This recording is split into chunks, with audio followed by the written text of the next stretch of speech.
Hello everyone. Today we will discuss about a root locus method. So first of all, I will tell you the basic of a root locus.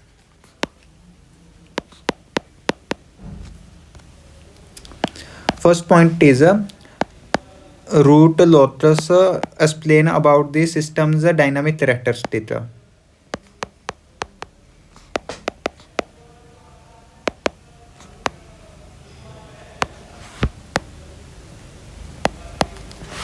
System dynamic characteristics. We plot the root locus on S-plane. And third point is that with the use of system dynamic characteristic, we can identify system stability and system response.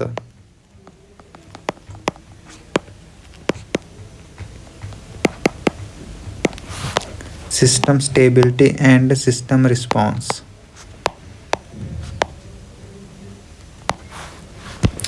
It explains the system's roots on S-plane. And if the poles are on the left hand side, then the system is stable, and if the roots are on right hand side plane, then the system is unstable. So to make the root locus, we have some rules. So now I will tell you the rules of the root locus.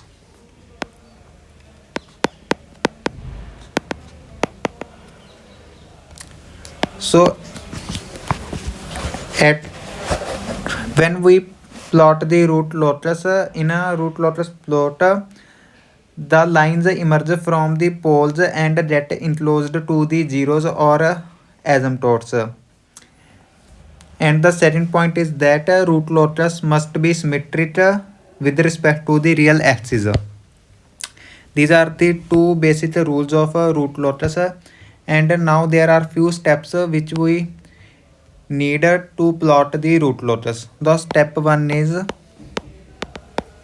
identify the roots of the system.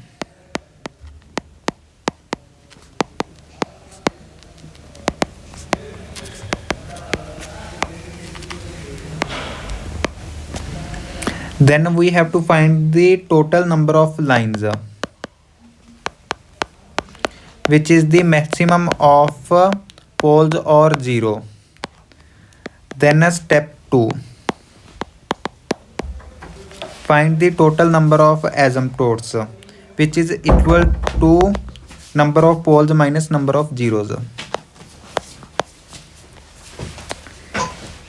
Then step 3, in step 3 we have to find the angle of asymptotes, which is equal to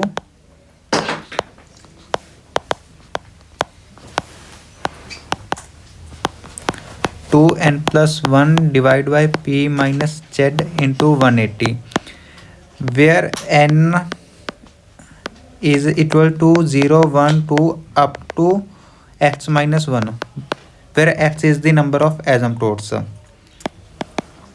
At step 4, we will find the centroid of asymptotes, which is equal to summation of a real part of poles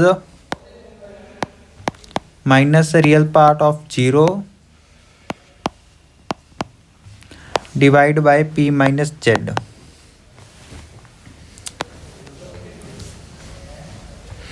Now we will solve one example based on this.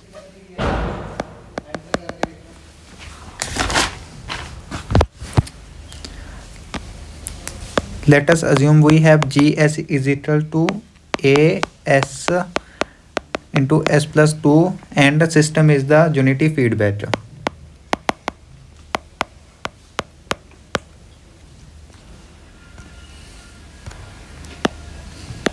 So at step 1, we will find the poles and zeros. We can see that there is no zero and we have two poles, where pole 1 lies at 0 and pole 2 lies at minus 2. We can plot the poles. Now step 2. Here we will find the number of asymptotes which is equal to pole minus 0. Therefore p minus z 2 minus 0 is 2. So we have 2 asymptotes. Now we have to find the angle of asymptotes which is equal to theta a is equal to 2n plus 1 divided by p minus z into 180. So we will found two angles which one angle is 90 and another one is 270. Now we will find the centroid of asymptotes. So summation of the real parts of poles is minus 2 and we have no 0, so there will be 0 and divided by 2. So centroid will occur at minus 1. So we will plot the asymptote centroid at minus 1. Now we will start from poles and move towards asymptotes. So we will make like this, and angle is one angle is 90 and another one is 270. So this will look like this, and we will move from minus 1 to in upward direction or downward direction. So both poles are on left hand side plane, so the system is stable and the our root locus plot will look like this. Okay, thank you.